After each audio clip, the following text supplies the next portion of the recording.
All right, Randall Hughes with God Glorified, and we're commenting on our reading for today for August the 21st.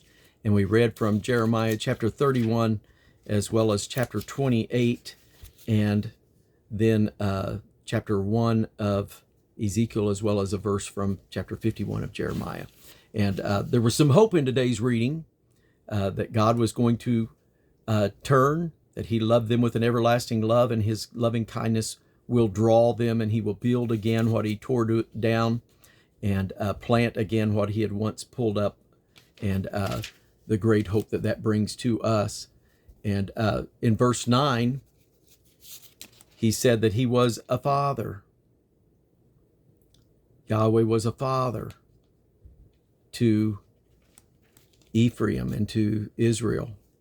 And so this is one of the at least 17 verses that I appeal to periodically to let you know that God was spoken of as Father in the Old Testament. That's just a relationship that he had with his people, Israel, and with his creation.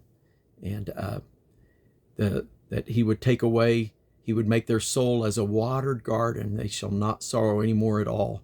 Looking forward to that day. And there is hope in thine end, saith Yahweh, that thy children shall come again to their own borders. I'm thankful for the hope that God gives us, that we may not know what things are happening right now around us. Our circumstances and situations may be a little volatile at times.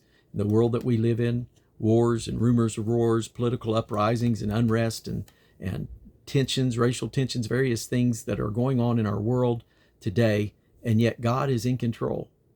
No matter how out of control it feels to me, he is still in control, and I still trust in him and believe in him.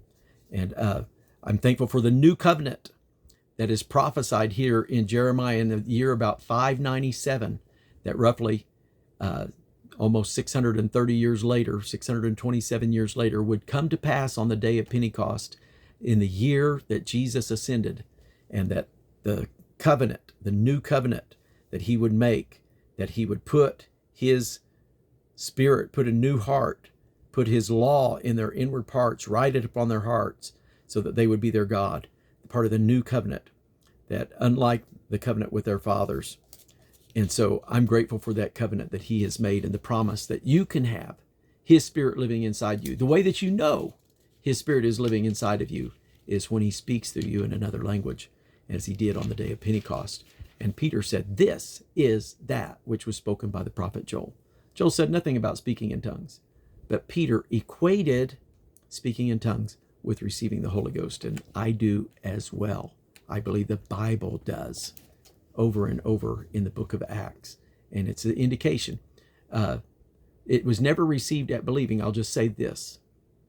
There's never evidence that it was. Paul would not have asked the question in Acts 19:2, have you received the Holy Ghost since you believed, if it was received at believing. And then he prayed for them, and they received the Holy Ghost and spoke in tongues as they received it. And so here we then have the Hananiah prophesying counter to Jeremiah and saying, in 2 years, the yoke's going to be broken. And he broke the wooden yoke. And God said, that's all right. There will be an iron yoke next. You're not breaking that. And then Jeremiah spake against Hananiah and said, you will be dead within a year. And it came to pass. And sad thing. I want to be on God's side all the time. I want to be following his word in obedience to him. And then Ezekiel's vision of 100 years ago, I was in All City High School Choir, and we sang a song, and it said, Ezekiel saw the wheel, he saw that wheel way up in the middle of the air. Ezekiel saw the wheel, whoa, whoa, whoa, whoa, in the middle of the day. And that's about all I remember of the song, but that's been a few years ago. And the vision that he saw of the creature, 4 living creatures, and many want to compare this with the 4 creatures that are spoken of in Revelation chapter 5, 4 and 5, the 4 creatures that are spoken of there. There's certainly a lot of detail. It's kind of hard to follow maybe where the wings are and how that all works in Ezekiel's reading, but certainly there's a lot of different correlations, things that seem to correlate to them. And just what all the wheels indicated, some believe those were chariots. Interpret that as the chariot of God. So some interesting things to consider. And then at the end of it, it speaks of one on the throne whose appearance was the likeness of a man. And he saw and fell upon his face. He said the overall appearance was the likeness of the glory of Yahweh. And then he heard the voice of one that spake. And so an interesting thing, I'll just throw this in for free. All of the visions, out of all the visions, there's never a vision that clearly speaks of God as three persons, ever. They're always one. And there's never an eternal Son seen. There's a period of time when the Son is not seen.